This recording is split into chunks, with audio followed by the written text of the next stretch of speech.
Today, it's Edwin's Monday evening property rant.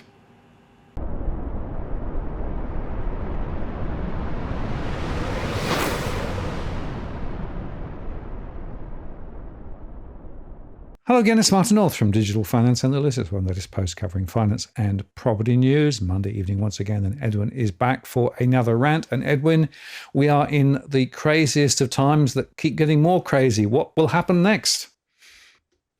And I keep on saying that Russia's going to do something, and that they just seem to have gone to sleep.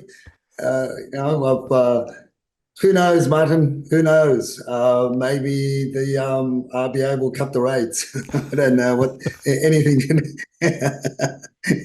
anything can happen. Albanese resigns tomorrow. Who knows? Penny One takes over. I mean, that's one of my predictions, right? That Albo will get ousted before the end of the year. So I'm still thinking that's in the pipeline. But look, things are crazy, Martin. They're getting crazier, and people are. I guess they're acting out the frustrations of the economy, migration, the whole bit. Just hopefully you're not out there on the streets with with the Union Jack running around. Well, it is worth just reflecting for a second on the stupidity that we're seeing here in the UK, for example. You know, there were the three little kids murdered. But that's led to massive amounts of problems on the streets, particularly up in northern England, although actually Bristol, not far from me, also were hit too. In fact, here's a couple of recent videos that just show the nature of what's going on. It really is pretty dire at the moment. And people aren't really quite sure what's creating it and why it's happening. But what's interesting is that there's quite a lot of debate specifically around the issue of migration and the fact that there's a lot of pressure because of high migration in the UK. And also people are now conflating some of these things with some of the cost of living pressures, which of course have been substantial as well. And whilst inflation in the UK is down a little, and in fact the Bank of England cut rates just last week, a lot of people are really feeling it. So on the streets, it's pretty dire, and the amount of damage being done, and also, frankly, the amount of distrust in the community is pretty severe.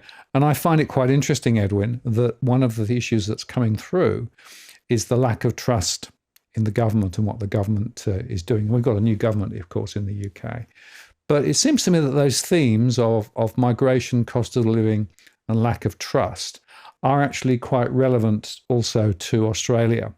And I don't know what you think, but this, for me, this really sums things up rather well, right? Talk about an alpaca that's been fleeced. And it seems to me that that's what people are feeling a bit like. Oh, goodness me, what on earth has happened? Yeah.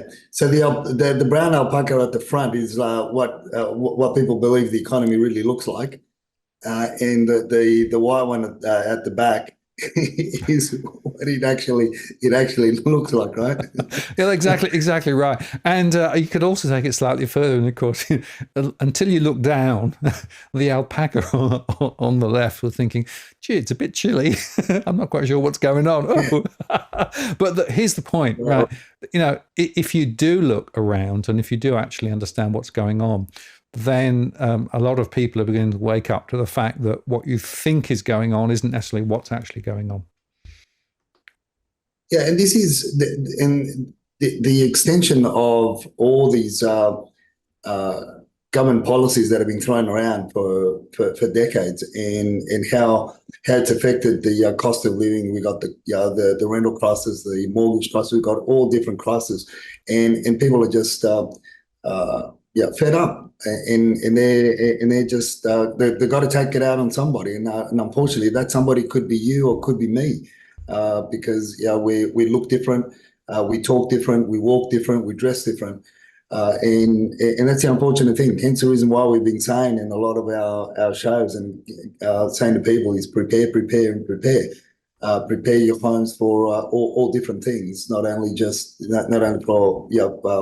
to maintain the property in its the best integrity. So if you do need to sell, if you need to vacate and move on, you can, it can be, it's being well looked after, but also prepare yourself in terms of what else is there around the corner that we don't know of. Are we going to have brownouts, blackouts? Where is the government being led by the nose to implement whatever policies that don't necessarily benefit the Aussies, the battlers. It really benefits those that are sitting on their Eiffel Towers and making more. And so there's so much more that's yet to come. This is what I've been saying for a number of years. The system isn't broken yet. But we seem to be pushing hard and fast towards breaking it.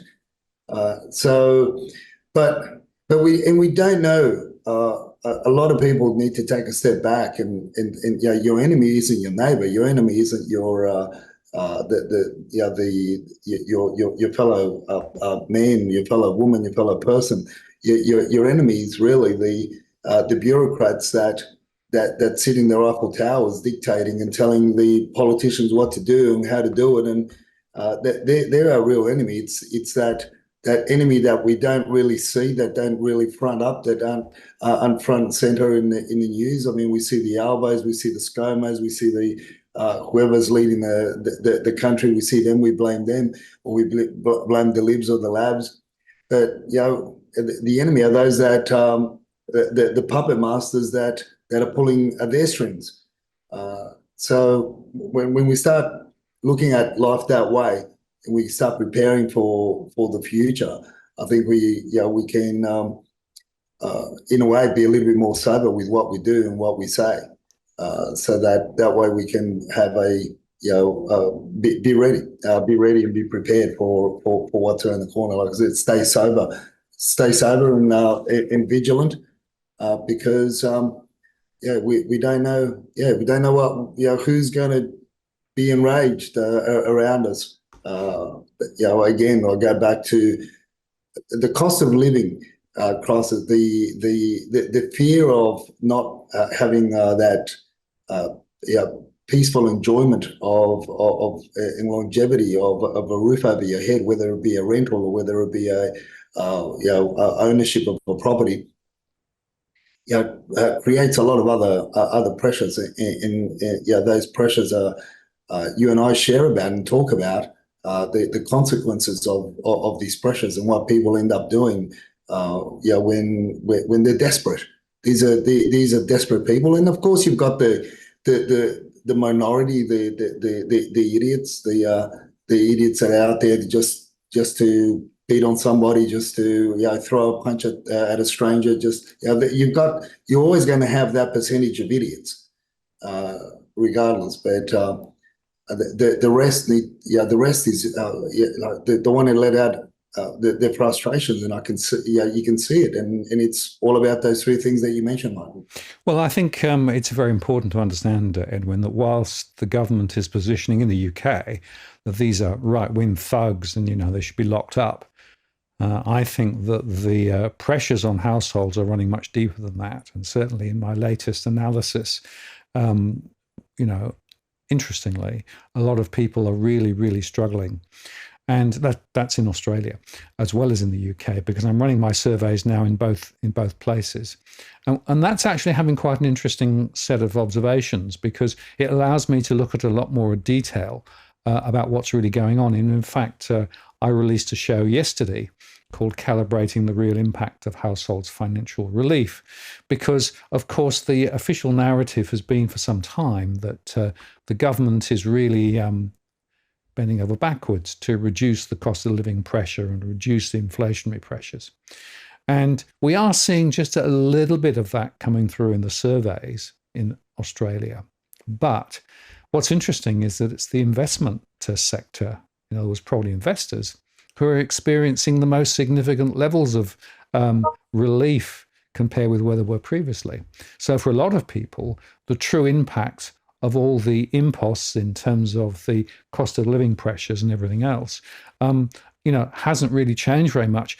And uh, unfortunately, a lot of the spruiking that's going on at the moment is really pointing in a rather different direction. One of the interesting observations is this data point. This is actually the household disposable income chart. And you can see here in Australia how much household disposable income has dropped substantially. This is actually comparing it in real terms from 2019 compared with the US OECD countries or G7 countries. So this really puts in sharp contrast the pressures on households. And I think that we should take seriously, really seriously, what's actually going on with regards to, real houses on the ground. Now, I know that property prices are still relatively heated and still going up in many places. But below the waterline, there's a lot of pressure on households.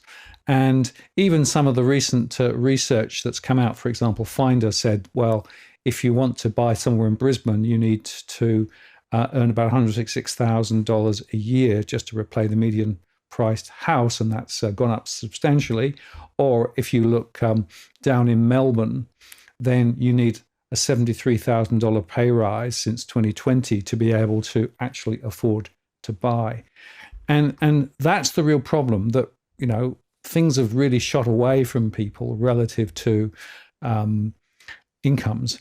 And you can even say in Sydney it's the same. So you need to earn twice as much as that's in 2024 compared with 2020 to buy the average property in Sydney.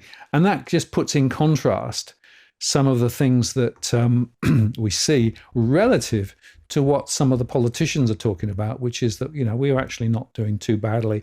And, Chalmers done a reasonably good job on inflation, et cetera, et cetera. He's helped. The economy is soft. People are under the pump.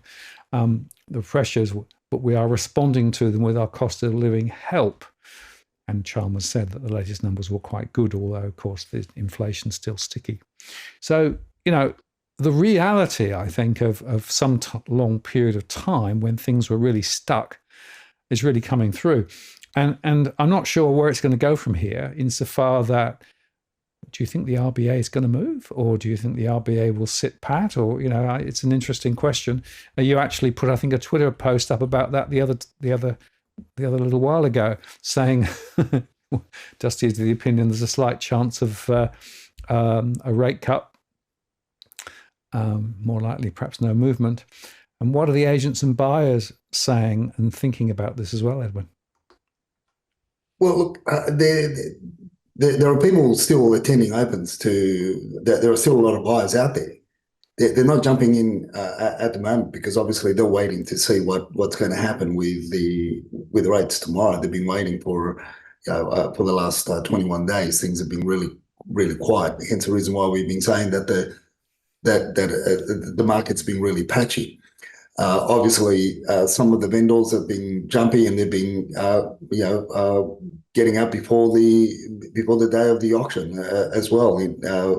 Also fearing that there will be a rate rise and the properties may not fetch the target price. And if they've come close to that target price pre the auction, well, they've taken the money, and cash in hand is better than a maybe post tomorrow and so forth.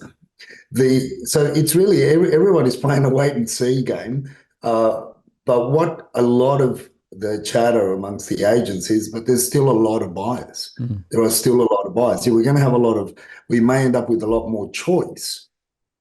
And this is where the people are still going to pay premium for homes. I'm not the chatter out there is that from my colleagues, they're saying that they themselves don't believe that the types of properties, your freestanding homes that are well presented in sought after areas, they're still going to maintain the price points. They're not going down, even if we end up with a lot more, double the amount of properties on those in those particular pockets. We're not really going to feel a downward turn like we've got in Melbourne, because the numbers are just not there. The numbers in terms of listings on market are still not there. The demand is still very high. We know, we've shared that Sydney is the place to be, the place to go, the go-to place for many migrants that are coming in with cashed up, and also the investors are very much still focused in the Sydney market because of the ease to manage your room lettings or your budget accommodation scenarios. It's just a lot easier. The regulations aren't as tight or bad as they otherwise are in Melbourne or in now they're starting to tighten the bolts there over in Queensland, but we're not there. We're not there yet. They're just playing a wait and see game. I think, look, the worst thing for buyers is going to be if there is a rate cut. Obviously, then it's just going to give a lot more ammunition for the vendors to just wait for a higher price. They'll know that just the emotion there will dictate that they will ask for more. A rate rise, I don't feel that it's going to have a major impact on the Sydney market because of the demand that is still there. And I'm talking about agents that we talk to in the north, southeast, and west of the Sydney region, and some agents in the greater region, the greater regions as well. There's interest. They speak to the buyers, but they're just waiting. Everyone's just playing waiting game. But I think, Martin, the thing is that what we will be seeing a lot more of, regardless of whether the rates go up or whether the rates go down or whether they stay stagnant, what we will see more of is what you and I have been saying for a while now, is that we're going to get a lot of lemons on the market. That it's going to be the best time for people to rid themselves of homes that require tens, if not hundreds of thousands of dollars in order to bring them up to speed, whether it be an investment property or whether it be a principal place of residence. And a lot of them are with hidden defects that agents do not disclose. They, in a way, they don't need to disclose. Ethically, they should be disclosing them, but it's not captured by the required legislation that they must disclose. They don't consider it to be a material fact. False. It's up to you. Hence the reason why caveat emptor, and hence the reason why you should get your own independent building and pest report. I mean, that's the thing. But from a moral and ethical point of view, which agents can be pulled in on as well, they won't disclose it unless you can prove that the agent was aware, was knowingly aware, and so it's very difficult. I mean, I find out a lot of stuff because of my connections, what I have, what I see, how I dig around. So, like today, I was inspecting a duplex in Ermington for one of our clients, and the building and pest report that she got from the agent, it was very, very superficial. I mean, it was the only thing it was used for was to light up the barbecue. On Saturday or Sunday, whenever you have your barbecue, that's all it was good for. But other than that, it didn't disclose the fact that the ensuite shower recess area was the waterproofing had been was compromised. You couldn't see it obviously in the ensuite itself, but when you start digging around in your linen cupboards behind the ensuite, on the corridor, and you can start to see the moisture. And I was pointing that to both the agent and our client, and also the ensuite sat above the garage of this duplex, and there was a water stain in the on the ceiling of the garage where below where the shower recess area was. So they're things that I pick up. They're things that I know what to look for and how to look for them. But even building inspectors don't, because obviously they don't want to bite the hand that feeds them, and they don't want to put out those before you bid inspection reports that are too too ominous that people aren't going to be bidding or aren't going to be making offers because it scares the crap out of them. But it should scare the crap out of people. But unfortunately, Martin, we're going to see a lot more of these lemons go through and get bought, and all because they're being staged, they're being presented in a way that it's appealing, it caters to the emotion. So that's what we're going to see moving forward, regardless. We are going to see a lot of lemons out there. The prize properties, in my opinion, across all markets of the Sydney region, according to Domain, are going to be still going to fetch a good price.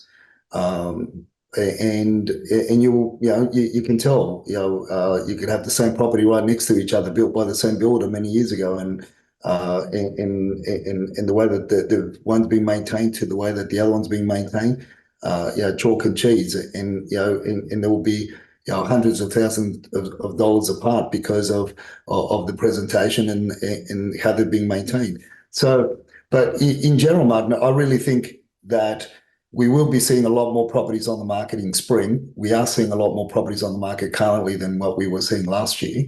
We're going to see a lot more properties on the market in spring, but not enough to really quench the demand that's out there on the ground. Yes, and you mentioned the RBA rate question, and it is worth dwelling on that, I think, for a second, simply because this could be quite a material factor as we think about it. If you look at what the AFR said, AFR readers say the RBA should hold. Another article said, don't pop the champagne on interest rate cuts just yet. And the argument there is that we've still got the situation where inflation is really not fully under control, despite what Chalmers has been hinting at. Although, of course, if you look at the latest forward estimates in the market, who of course are reacting to events over the weekend with regard to significant falls in markets in the US last Friday, and now of course in the Asian region on Monday. So, shares in Sydney fell quite considerably. In Japan, dramatic falls, and in fact they had to cease trading for a couple of times. So the interbank cash rate, which is a bit of an indication of how things are going, has moved quite dramatically, because it was actually pointing higher than the current 4.35% until the end of last week. And now the market is saying, rates are going to come down, so that's an interesting observation. But, it's worth just reading another side of the story. This is from Warren Hogan. Of course, Warren has tended to be on the more bullish side in terms of what the RBA should do. And his argument still is that there isn't evidence for a material step down in inflation. He's worried that the inflation pressures are still there. The monetary policy is only really restrictive on a relatively small subset of households and businesses. And the fiscal impulse, in other words, how much money has been thrown back into the economy, more than 40 billion of new money hitting the economy in 24-25, will potentially be inflationary. So, his point of view is that the cash rate has been effectively too low, and that means that inflation is still very much there. And as a result of that, what it means is that the expectation of lower rates is actually necessarily a bit of a question. So, it's hard to know how this is going to play out. And if you read carefully what the spruikers have been saying, well, of course, they tend to go on see here, here's an example of property still selling over the reserves. So, nothing to see here. It's all good. But I don't know about you. For me, Edwin, the consequences of Rex closing its business down at the moment, in other words, regional, is actually quite significant. And it's fascinating to me. I'm doing a one-on-one a bit later on today with somebody who's interested in regional New South Wales property. That's coming down quite considerably. So I think regional properties are going to be very much under the gun ahead.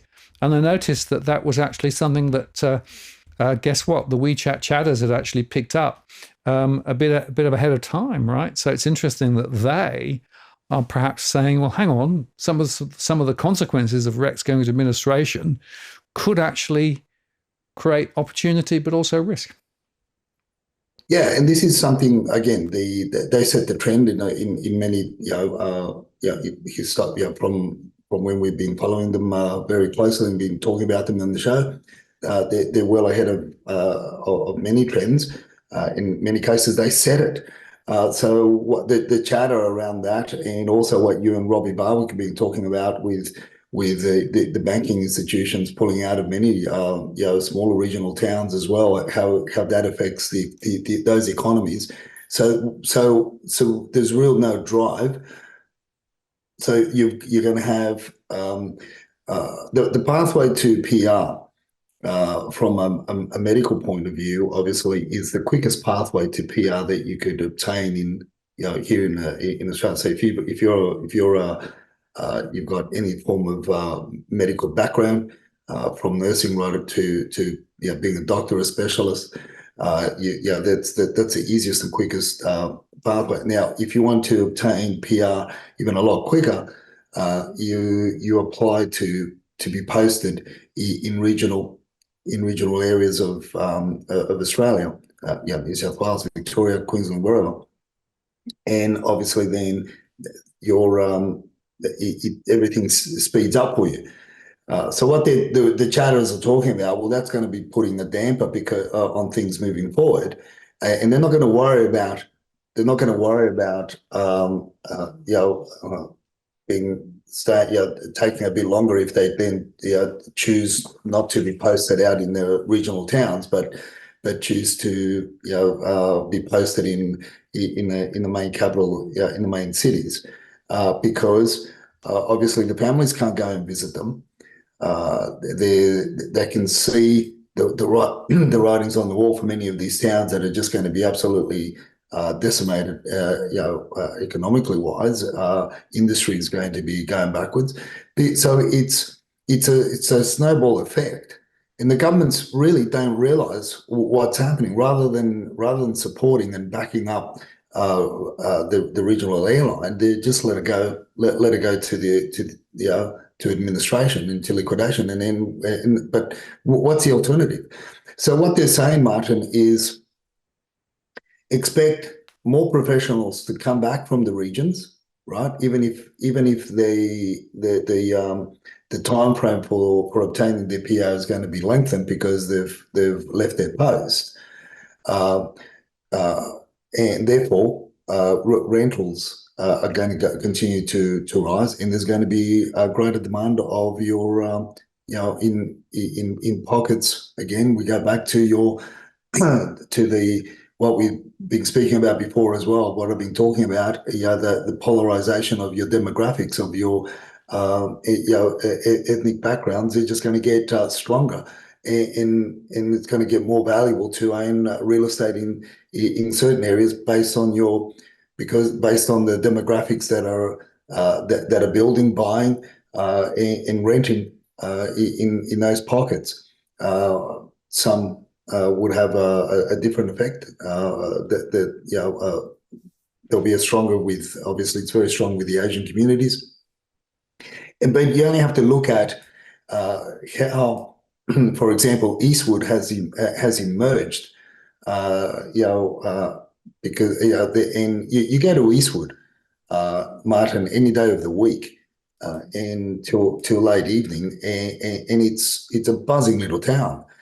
You go to Burwood. I mean, I was at Burwood yesterday, and at about what was it, about 6:30, we couldn't get a table. We couldn't get a table at some of the restaurants, some of the nicer, we just couldn't get a table. It is absolutely humming away. Then you drive out of Burwood and you start going through other town suburbs, and the ghost towns. Come 3-4 o'clock on a Sunday afternoon, they become absolutely ghost towns. So you sort of picture that, and then you juxtapose that with your regional areas, and that's what's going to happen, where you've got your banking institutions, you've got health practitioners basically vacating those areas. How the town's going to survive? So there's only one way. Like the people are just going to start seeing the writing on the wall and just say, hey, I better get out now before everybody else starts pulling out, pulling up stumps and going back into the cities or going back to where I can be looked after in my older age. Because getting old is very expensive here in Australia, Martin. It is damn expensive. You don't get any nursing homes, going backwards in price in terms of the accommodation or the costs to stay in one. Retirement homes, set 55 dwellings, in high demand because there's just not enough of them. And then if you need care, if you need home care or any other medical assistance or care to be able to because you're of an age that you can't find it very difficult to get out of home and you've got to do some shopping and that and it's very, very costly. And it's very costly, very cumbersome, and there's just not enough to go around. And so if it's costly at a point in your city areas, can you imagine how much more it would cost to get old in your regional towns when you don't have these facilities on call? And the medical practitioners and specialists are hundreds, if not thousands, of miles away. Absolutely. And it's interesting because, of course, I had experience of living in regional New South Wales. And it's quite fascinating because when I first went down to the Thurul area, we actually had a medical practice just up the road that didn't charge for any visits at all. By the time I'd left, they were charging like wounding bulls, right? Because effectively that was the only way that they could actually make it economically work. We had quite a few local shops close relatively recently as well. And the nature of what you could do in the town, the banks had pulled out, so there was no banking other than the very local banks, the community banks that still were there, but the rest of the banks had gone. So CBA and ANZ had left, and the character of that place had really changed dramatically. And if you're okay to get around, and if you can drive, etc., you can probably carry on. But of course, if you actually need those local services and facilities, and then if you tried to get help, of course, when I was looking after Jill when she was ill, we pulled on a lot of community support and help from New South Wales government, etc. But it was really, really tricky just to be able to get the level of support we needed through her illness. So it is an object lesson, I think, that people should be thinking ahead a little bit and planning ahead. And as you say, regional Australia is definitely being left on the outer at the moment, unfortunately. Now let's move the conversation forward, Edwin, because there's a really, really interesting case study here, right? And I want to start with the end result of a particular property, right? This is the end result.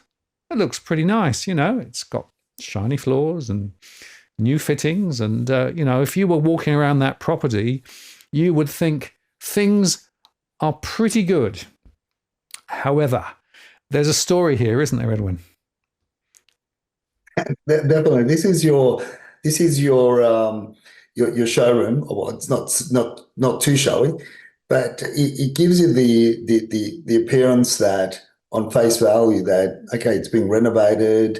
It's it's a little bit dated, yes, but it gives you that fresh look. It's what you don't see that tells the greatest story.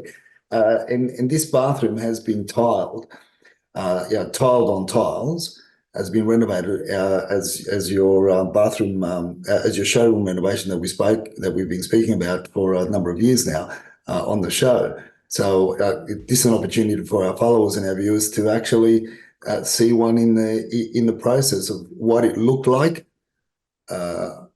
before. So this is before. That's yes. Okay, so this is so wallpaper. Yeah. Okay, the original McCoy before anything was done. Yeah. Okay. mean, this video makes it look even three times better than what it was in live. The Yeah. wallpaper's peeling off the walls, Yes. uh, dark and old, smelly. Yeah. So rather different from that picture that we saw to start with. And then this is the story of it halfway through. Halfway through, the walls have got billboard and tiles where there were tiles. There's new tiles on top of the old tiles and all the way to the ceiling to to to give it that freshly renovated look. For $4,500, right? But an unsuspected buyer, without doing proper due diligence, is gonna think, well, that bathroom's going to last me another 10 years, Right. 10, 15 years. Who knows? It may, but when they uh, do want to renovate that bathroom again, they're going to find out that they've got two layers of tiles. Right. So, Edwin, what you're saying basically is that that photograph that we showed, which is the end result, really doesn't tell you the full story, right? So there's a lot of stuff, and as you say, if you then choose to do a renovation later again, you're going to find it's a huge, huge, huge, huge problem. Yeah, and yeah, it's and you don't know how long this renovation, because obviously there's no waterproofing, there's nothing, but you would hope, your fingers crossed, that the tiles underneath these tiles are gonna be the waterproofing barrier. Very, very good. Now, you've also provided some pictures of another one, and this is actually even more astonishing to me. This is actually termites in action, right? This is scary. This is really, really scary stuff. Now you're talking about a $1.6 million villa. I call it a villa. It's only a small house. It is a villa, a three-bedroom villa, and this up to 4 or 5 weeks ago, the termites were still active. So this is photos of when they sent a handyman to go and look at some dampness that was coming through the wall, and then the handyman did poked around a little bit, and then started pulling the gyprock and some of the billboard away from the walls, because it was concentrated in the bathroom areas, the ensuite, the main bathroom, and the laundry areas. And this is what he reported back to the agent as to what he found. So there's actually a couple other photos there that you could show the viewers. That, yeah, there you go. That's the ensuite adjoining to the main bathroom, and the other wall is a wall that joins to the laundry area. So that's the effect of it. So what they chose to do is just quickly rebuild the framework. Now, they're making the assumption that the termite damage is isolated to just the wet areas, the ensuite bathroom and the laundry area. There's no real checks and balances to see what other parts, what other parts of the house are being affected, unless you do a proper invasive inspection. Now, I've sent you a video there, Martin, of what it actually looks now. So, that's what it looked 5 weeks ago, and the termites were still active. And the next video that you're going to show is the end result of how it's now been presented, and this property will be on the market next week. So this is the final finished This is product. the final finished product. Property is being staged. And you would never know about all the termites, but there's no guarantee, is there, that the termites have been completely obliterated. It's very much a superficial, slap a bit of stuff on here and put some more unboarding there and then tile over it and then set it quick. Yeah, well, they've got a termite barrier around the property now, but and a termite barrier, and I think they've got 4 or 5 traps as well. So yeah, look, are they still active? I don't know. I was more interested in getting these videos and these snaps for our viewers. When I found out about the property, that was what I wanted to show, what goes on out there and what people are buying without doing proper due diligence. Look, unless you can pick up, like if you walk around the perimeter of the house, you will see, you will actually see on the floor one or two termite traps. And unless you know what they are, you wouldn't have a clue. You just walk right past them, and if you're the average punter, you wouldn't have a clue. And I can guarantee you that the building and pest report, all it would show on the building and pest report is that based on the current condition, is that there is a termite barrier, and because the inspector has not seen anything physically, or they won't do an intrusive investigation, they may question the termite traps. They may question that, or may not question it. They may miss it themselves. They themselves may not know what a termite trap looks like, because you'd be surprised what these building inspectors that prepare your before you bid reports for the agents and agencies don't know. And the BS that they write, and because they spend very little time. So even if I wasn't aware of the property, when I walked through it would be very difficult to pick up, other than that the bathrooms are, I can tell that the bathrooms have been recently renovated. The finishes in the renovation were a little bit were not to specs, to the code. So therefore, my next question to the agent, if I come across this property without knowing the history, I would be asking the agent, when were the bathrooms renovated, and the agent will then tell me, within months, or within probably stretch it out to half a year ago or something like that, some BS. If they're truthful and they tell me that they're only just being recently renovated, I would ask for all the compliance certificates, and as to who did the renovation, and were they willing to come back and finish it off properly, because it's not to code, right? So if a tradesperson has done the renovation, well, it's got to be to code. Mm.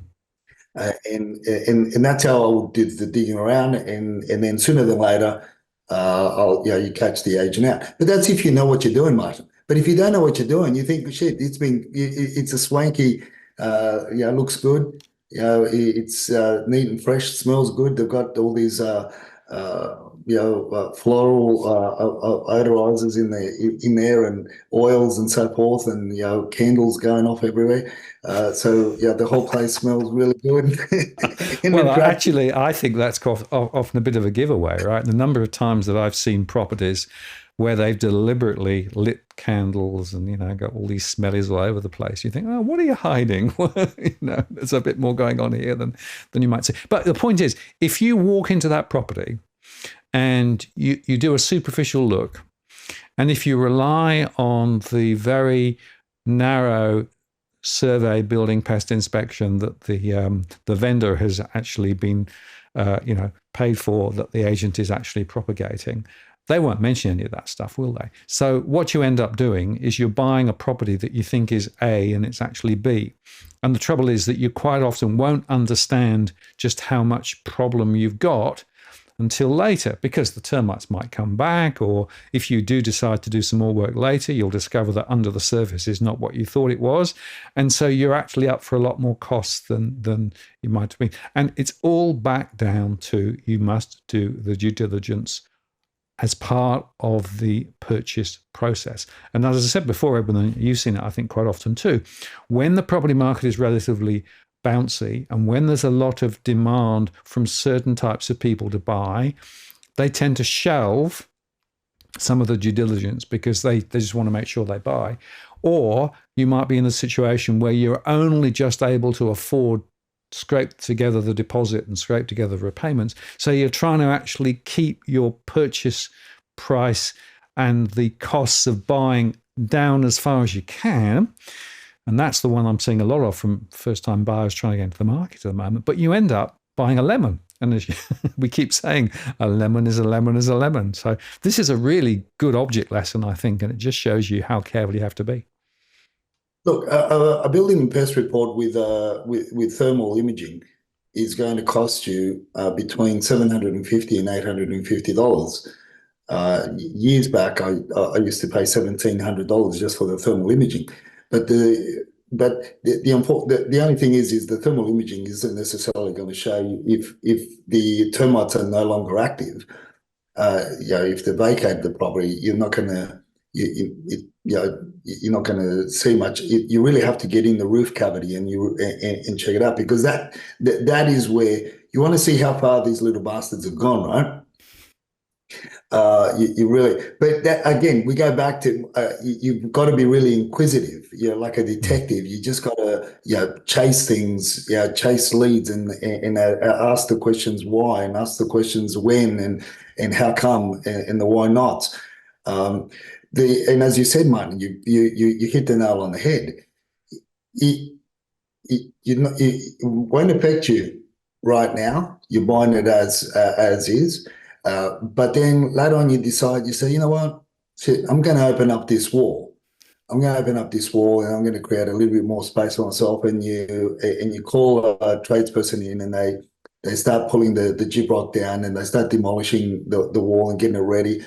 And lo and behold, you're actually the only thing that was holding up that wall was the gyprock, because there's no studs or framework. Yeah. And then you sort of start to think to yourself, okay. Even from an inspection through the ceiling, the roof cavity, they might not have got beyond the top plates of the frame, so you're not really going to see anything. But yet, how much of the external walls were possibly affected, that is going to compromise the weight, the shear weight, because it might the external walls, the framework on the external walls are the ones that mainly support the roof structure. You've got some load bearing walls inside, but the majority are on the external walls. How many of those walls were affected, and how long before the roof starts sagging, and all these things. So all these unknowns. So this is where I really. When you say they want to save costs, they want to save money on doing the due diligence. What's $750 to get a good building and pest inspector to do and to give you a thorough report, and they will spend the hour and a half to 2 hours, the good ones, doing real good thorough inspections, and they will push things around, and they will do a bit more than the before you bid inspectors that provide those reports, because I know for a fact from speaking to my colleagues in the industry, most of them are in and out like Flynn, in 10, 15, 15, 20 minutes, they're in and out. I mean, shit, it takes me 20 minutes to get in the roof cavity. Yes, that's right. Well, it's just an object lesson, and we're just going to keep repeating, can't we, Edwin? This is really, really important. Do your due diligence. Let's move the conversation forward now, just briefly, to touch on the latest in terms of the numbers, because, well, the Sydney region on the 29th was 16,724, and jumping forward, it's now up to 17,219. So the listings numbers have risen a little. And in fact, your chart shows here that compared with last year, the for sale listings are continuing to accelerate higher. But two observations: the total volume is still relatively low, but also the quality of what's being listed is now the big question, isn't it?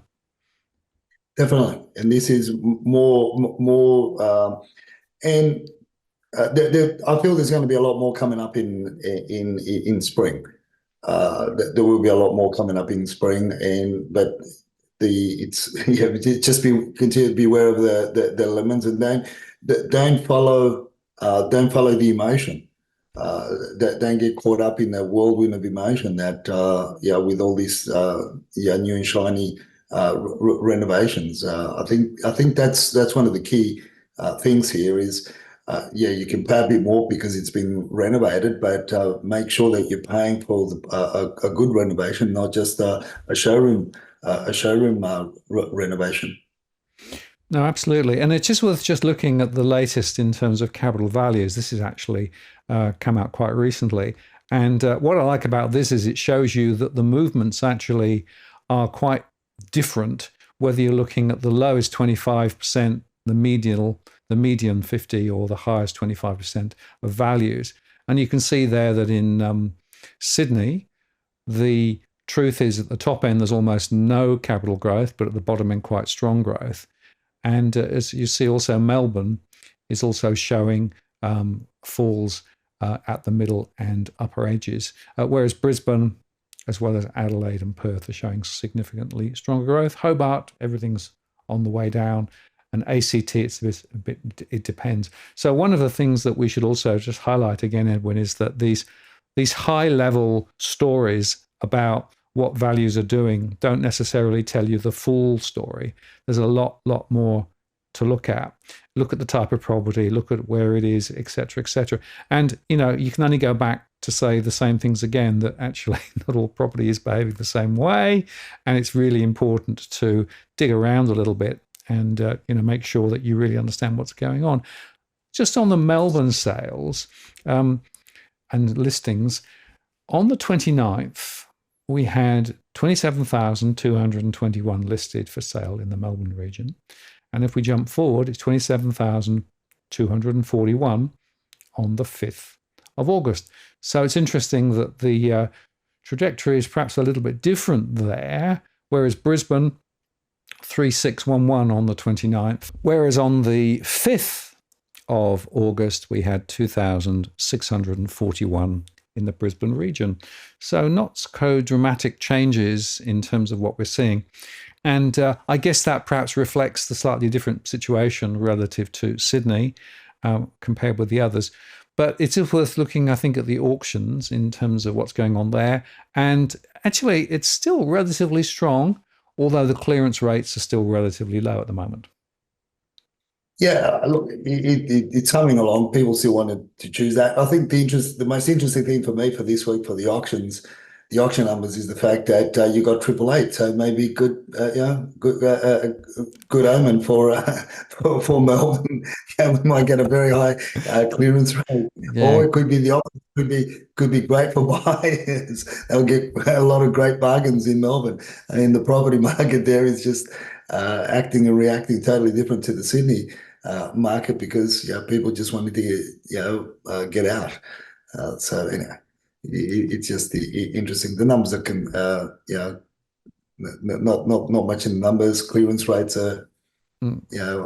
on average, but I think it's because people are just waiting for tomorrow. We'll Yeah. see. Well, in fact, Nyla Sweeney at the AFR made that point that auction clearance rates fell sharply in Sydney over the weekend as the reprieve from another interest rate rise failed to calm nervous home buyers. And the Sydney-based auctioneer said, we're seeing fewer homes selling above the reserve at the moment. I think everyone is very cautious. Buyers are certainly very price sensitive. And you have a large segment of buyers in the market that are waiting and hoping for interest rate cuts. So we'll see whether those interest rate cuts come or not. As we said earlier on, there's some evidence to suggest that maybe those cuts are not coming as quickly as perhaps the markets are now gambling on based on the latest movements. And with all of these expectations, things do move around quite a lot. Now, just as we come to the end of the story, we should probably just briefly look at the rentals. And in Sydney, on the 29th, there were 12,832 available, whereas the next week, on the 5th, 12,716. Relative to Melbourne, on the 29th, 10,649, compared with 10,685. So, small moves, but nothing significant. Although I did notice that the rental growth is still relatively strong. It varies a little bit state to state and location to location. But frankly, for a lot of people, the rates of growth is still excessive. And this actually is the most recent data from CoreLogic that showed, well, Brisbane's at 7%, Darwin's 2.1, Perth at 13.3, that's in units. And stronger, of course, as well for rents, Perth 12.6, whereas Darwin's down at 2.6. But I'll highlight, bearing in mind where inflation is at the moment, that in most of the major centres, inflation is lower than the rent. And in fact, 7.3% was the contribution to inflation, 7.3% over the last 12 months that came from the latest data. So we know that things are actually pretty worrying.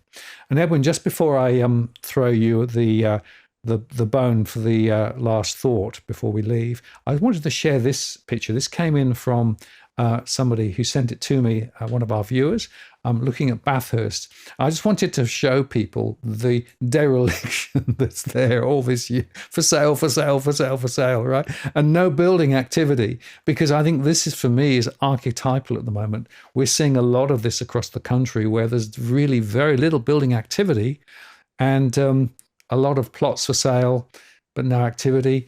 This is another reason the supply side story is bust. Yeah, and yeah, nobody wants to build. I mean, there's a lot of pain out there in building. Yeah, costs continue to climb, and who wants to build? Hence the reason why you've got nobody wants to build in Melbourne as well. You've got over 4,000 blocks for sale in your Melbourne region. In Sydney, you've got you've got closer to I think it's 1,200 or something blocks for sale in the Sydney region. Yeah. And that's only been climbing. There's 4,130 in the Melbourne region. You've got 1,298 in your Sydney region, and they've been climbing. They haven't been decreased, considering there's a huge demand. And again, we go back to the other point, more so in the Sydney region, where there's high demand for for property, for people who want to come into the property market, for your first home buyers and that. It's just too costly. Yep. Just way too costly. And now we're going to negate even looking at greater regional New South Wales for some people to go and start the property journey and relocate because they can't afford closer to the Sydney regions, the central areas of your Sydney regions, and because of the lack of infrastructure. I mean, the people that are leading us, Martin, just don't have a clue. They really just don't have a freaking clue what they're doing.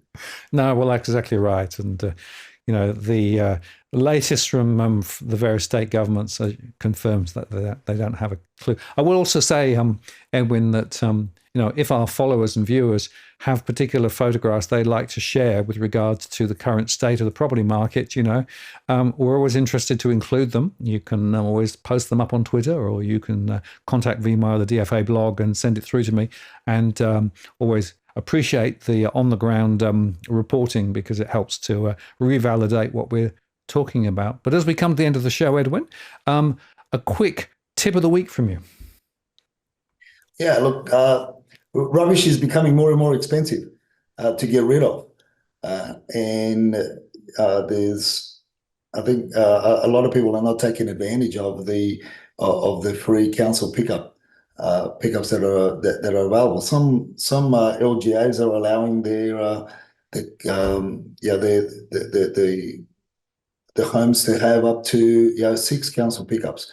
The Randwick LGA are allowing the homes around there in the Randwick LGA 6. In the mountains, we only get 2, and where I am anyway. But different areas. But don't be surprised if they start pegging back on the amount of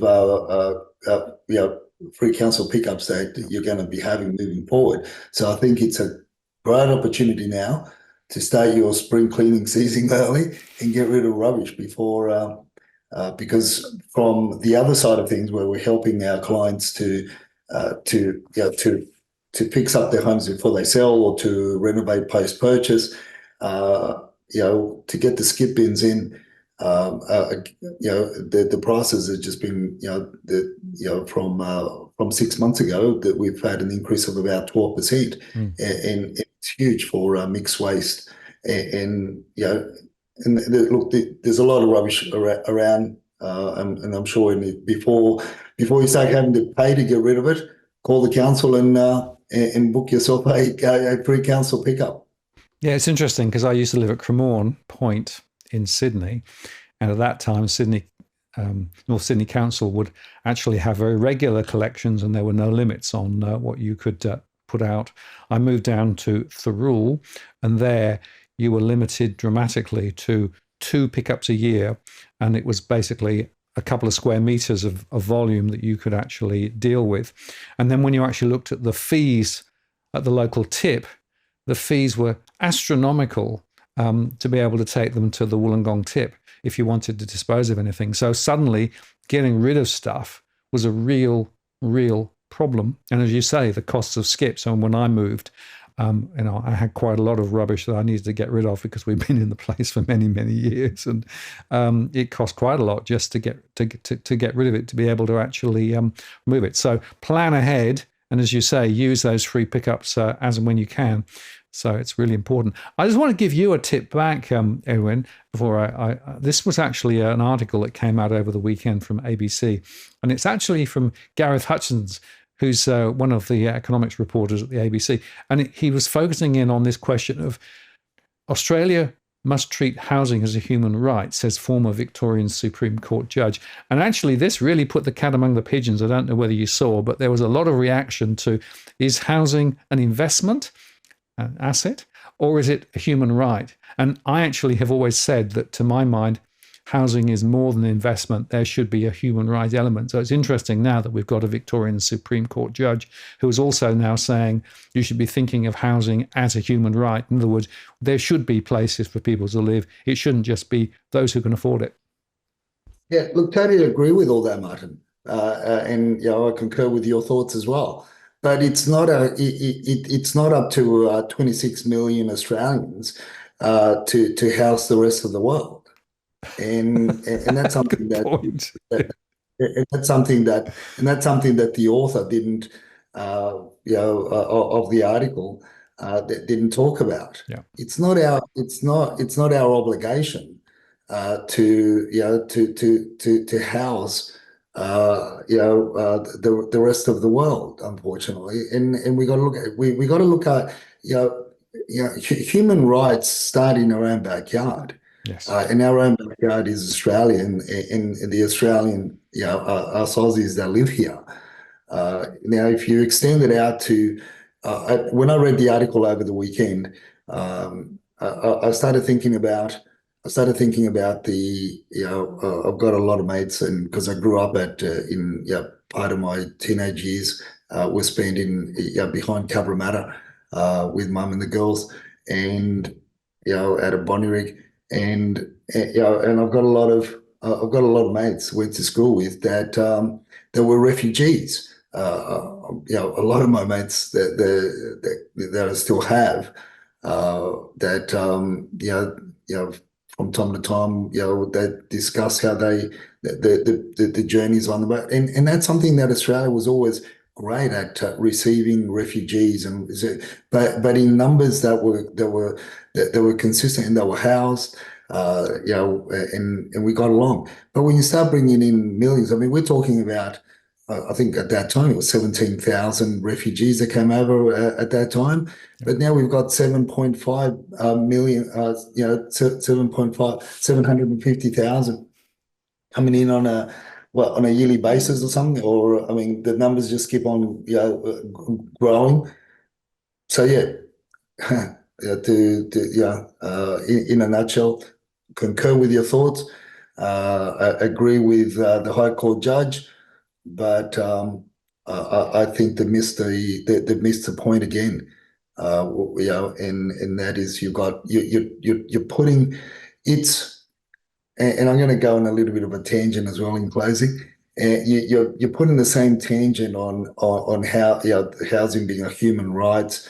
But they want us 26 million to house the rest of the world, and also, uh, our uh, uh, emissions footprint is very minimal, and yet we're the bunnies that are shutting down our coal plants, and selling our coal to China and Asian countries that are building hundreds of coal plants, coal-fired electric plant, and we're going to be tearing down.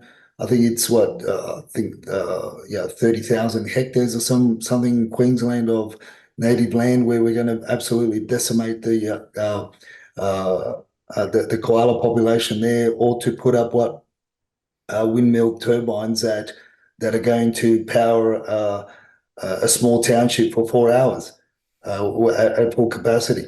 I mean, this is crazy shit. I mean, yeah, we should stop trying to blow the nose of the rest of the world, and look after our own people before we start trying to fix the rest of the world's problems, right?